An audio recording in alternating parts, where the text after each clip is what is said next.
Hoje a gente está aqui no meu quintal para descobrir um pouquinho mais sobre o uso da borracha pelos povos nativos da Amazônia.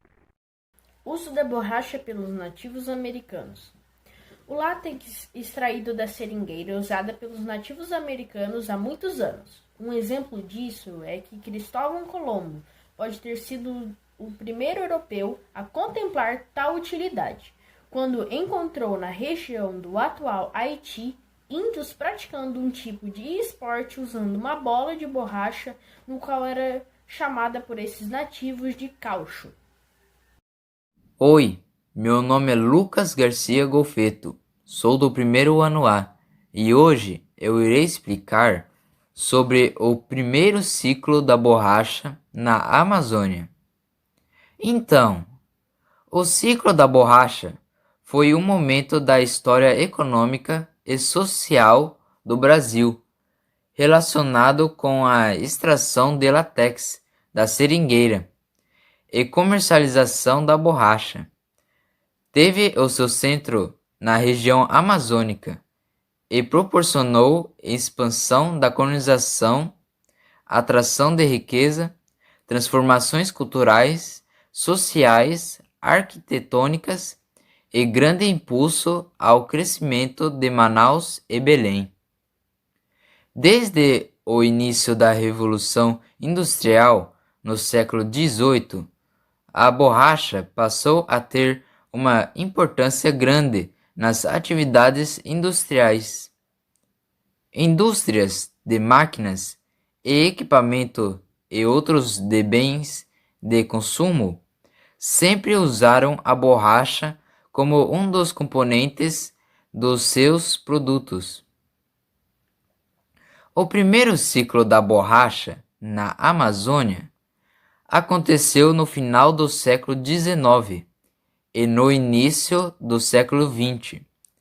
Teve o seu apogeu entre 1879 e 1912, após o surgimento do automóvel, quando a indústria automobilística potencializou o uso da borracha, obtida a partir do látex da seringueira, árvore originária da Amazônia. Durante o ciclo da borracha, podemos destacar a Belle Époque. Por causa da explosão econômica na região amazônica, as cidades Manaus e Belém ficaram conhecidas como a Nova Europa. As ruas dessas cidades respiravam ares do velho mundo. Barões da borracha e suas famílias ostentavam modelos e vestimentas francesas, italianas e inglesas. A construção de teatros e um intenso incentivo a espetáculos de ópera e outras apresentações artísticas movimentava as noites dessas cidades. Porém, cabe salientar que apenas uma pequena parte da sociedade desfrutava desses prazeres, pois a esmagadora maioria da população trajava roupas simples e calçava sapatos feitos artesanalmente da própria borracha. Havia também pouco ou quase nenhum interesse em investimentos da educação e outras áreas que podiam atender a grossa camada inferior da sociedade. O primeiro ciclo chega ao fim devido ao contrabando, para muitos o roubo, de sementes de seringueira por ingleses que foram plantadas na região asiática, na época sob o domínio britânico. Então, por volta de 1910, a produção de látex asiático foi gradativamente ganhando espaço econômico sobre o produto brasileiro, levando o fim do primeiro ciclo da borracha brasileira em 1912. Mas isso não é o fim, porque a partir de 1942 a borracha amazônica volta a ganhar espaço na economia nacional. Isso se deve aos acontecimentos da Segunda Guerra Mundial. Após as invasões dos japoneses aos seringais na Malásia, na região da Ásia, o governo americano viu no Brasil um parceiro para a produção bélica e o fornecimento do produto em escala industrial. Então, de novo, o Brasil vive as glórias da borracha, conhecida como o segundo ciclo. Cabe destacar que, nesse período, o governo brasileiro, representado por Getúlio Vargas, criou e organizou tropas militares que, na verdade, eram sertanejos, principalmente nordestinos, que foram enviados para a floresta amazônica a fim de extrair látex para exportação. Muitos perdem suas vidas atacados por animais selvagens ou mortos por doenças tropicais, como malária.